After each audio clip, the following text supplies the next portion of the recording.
अस्सलाम वालेकुम व्यूवर्स, उम्मीद है कि आप सब लोग खैरियत से होंगे। सख्त सर्दी का मौसम है और इस मौसम में पाए खाने का मज़ा ही और है। आज मैंने बनाए हैं बहुत ही मज़ेदार मटन के पाए। तो इसकी बहुत ही आसान और ऑथेंटिक रेसिपी आज मैं आपसे शेयर करूंगी। तो बहुत ही मज़ेदार पाए बने थे, तो इसकी रेसिपी स्टार्ट करते हैं। इसके लिए मैंने 1 दर्जन मटन के पाए ले लिए थे और इसकी सफाई के लिए मैं इसमें हाफ़ कप आटा डाल रही हूँ। ये नॉर्मल गंदम का आटा है जिससे हम रोटियाँ बनाते हैं। तो वो आटा मैंने इसमें डाल दिया था और इसको बहुत अच्छी तरह मिक्स कर दिया था। वैसे तो पाए बहुत साफ़-सुथरे बना के दिए थे और बिल्कुल साफ़ थे, इसमें कुछ भी नहीं था, लेकिन फिर भी इसकी सफाई करना बहुत ज़रूरी है। तो आटा लगा के इसको मैं तकरीबन 20 से 25 मिनट तक के लिए छोड़ दूँगी और इसके बाद हम इसको बहुत अच्छी तरह से वॉश करेंगे। तो 20 से 25 मिनट के बाद इसका एक-एक पीस को हम उठाएँगे और इसको बहुत अच्छी तरह से हमने पानी से वॉश करना है। इसको आप सिंक में खुले पानी से वॉश करेंगे और आप इसके लिए चाहें तो स्पंज का इस्तेमाल भी कर सकते हैं। तो मैंने एक न्यू स्पंज ले लिया था बिल्कुल, और इससे आप अगर साफ़ करेंगे तो बिल्कुल साफ़ हो जाएँगे और बिल्कुल इसका कोई भी बाल इसमें नहीं रहेगा। तो वैसे भी बहुत ही साफ़ पाए थे, इसमें कुछ भी नहीं था, लेकिन इसके बावजूद मैंने इसको अच्छी तरह से साफ़ कर लिया था। तो खुले पानी से एक-एक पीस को बहुत अच्छी तरह साफ़ करेंगे और साफ़ करके मैंने इसको एक भगोने में शिफ्ट कर दिया है। अब हम पाए को गलाएँगे, तो इसके लिए मैंने इसको भगोने में डाल दिया था। इसमें हम कुछ मसाले शामिल करेंगे जिसमें ज़ीरा, सौंफ, दालचीनी, बड़ी इलायची, छोटी इलायची, तेज़पात का पत्ता, इसमें लौंग और काली मिर्च। ये मसाले जाएँगे, मसाले स्क्रीन पे शो हो रहे हैं, आप देख सकते हैं क्वांटिटी।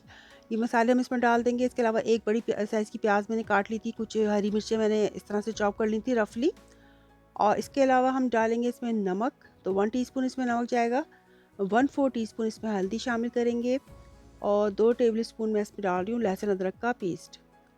तो ये मसाले हमने इसमें शामिल कर देंगे और इसमें इतना पानी डालेंगे कि इसमें हमारे पाए अच्छी तरह गल जाएँ। तो मैंने इसमें अच्छी तरह पानी डाल दिया था और पानी डाल के हम इसको चूल्हे पर रख देंगे और इसको जब तक पकाना है जब तक पाए हमारे गल नहीं जाते। तो अब हम इसको चूल्हे पर रख देंगे और इसकी कुकिंग स्टार्ट करेंगे।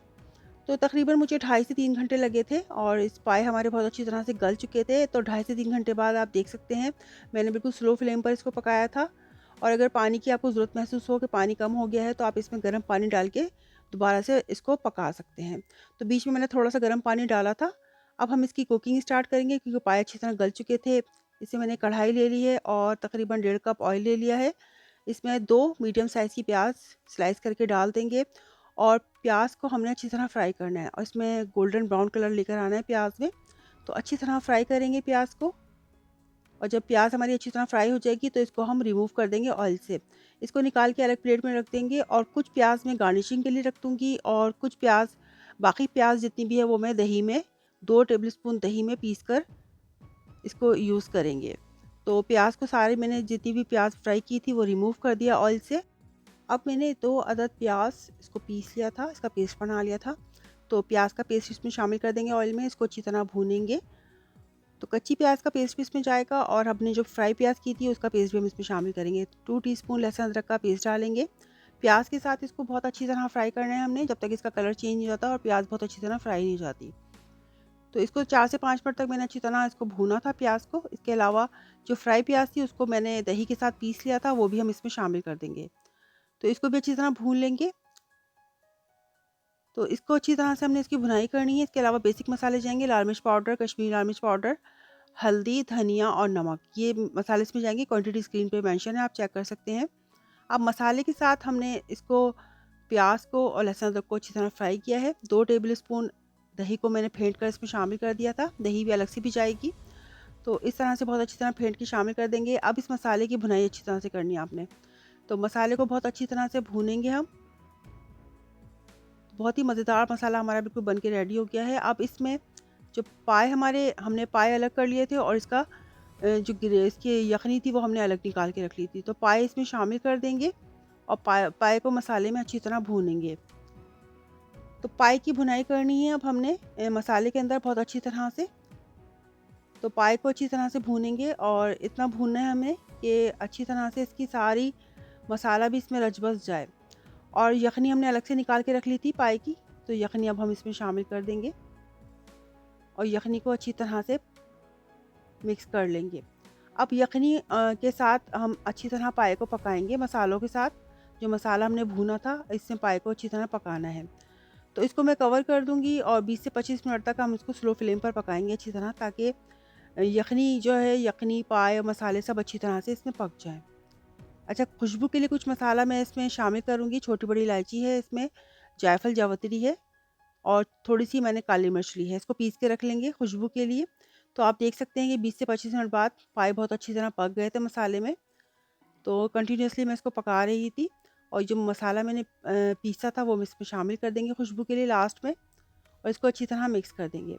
तो आप देख सकते हैं कि पाए बहुत अच्छी तरह पक गए हैं, लेकिन इसकी जो इसका ऑयल है वो अभी तक ऊपर नहीं आया। तो ऑयल के लिए मैं इसको ढककर दम पे रख दूँगी 5 मिनट के लिए, बिल्कुल स्लो फ्लेम पर। तो उसके बाद ये ऑयल ऊपर आ जाएगा सारा इसका। ये देख सकते हैं कि देखें ऑयल ऊपर आ गया है और बहुत ही मज़ेदार हमारे मटन पाए बन के रेडी हो गए थे। तो आप यकीन करें, बहुत ही मज़ेदार बने थे पाए, इसकी ग्रेवी बहुत ही मज़े की थी।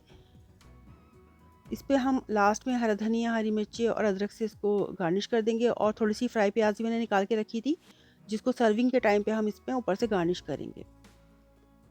तो व्यूअर्स, हमारे बहुत ही मज़ेदार मटन पाए बन के रेडी हो गए थे। इस सर्दी के मौसम में आप इसको ज़रूर बनाएँ और एंजॉय करें। बहुत ही मज़े के बने थे, सबको बेहद पसंद आए थे और ये दावत रेसिपी भी है, आप इसको दावत में भी बना सकते हैं और अपने घरवालों के लिए भी बना सकते हैं। तो बहुत ही मज़ेदार रेसिपी है। उम्मीद है कि आपको मेरी आज की मज़ेदार सी रेसिपी ज़रूर पसंद आएगी।